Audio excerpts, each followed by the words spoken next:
lot of people listening have been in a classroom. They've done the grammar. They've done the textbook.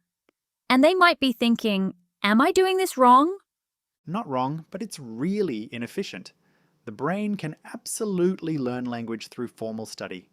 But for a lot of people, it stalls. They get to the intermediate level and feel stuck. Their grammar is okay, but they can't hold a real conversation. Why does that happen?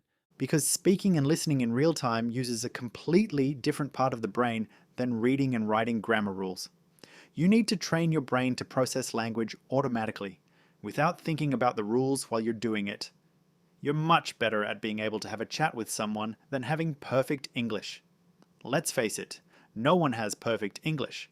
Would you say it's like learning to drive a car, Dr. Dan? When you first learn, you have to think about every single thing. The pedals, the gears, steering, checking in the mirrors, putting the blinkers on if you're going to turn a corner. Am I going fast enough? Not going too fast?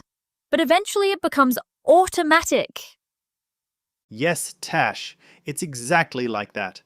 And the way it becomes automatic with language is through exposure, massive amounts of listening.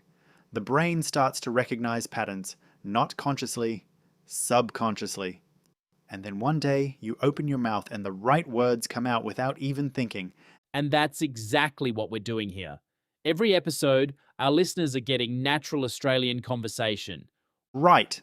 A natural conversation is profoundly more useful than an hour of grammar study.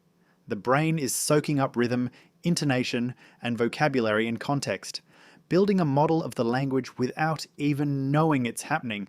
That's incredible when you think about it. It's how every human learns their mother tongue. We just forget that, because school teaches us that learning is deliberate and effortful. But language, especially listening, is different. So our listeners should stop feeling guilty for just enjoying the show. Enjoying the show is the study.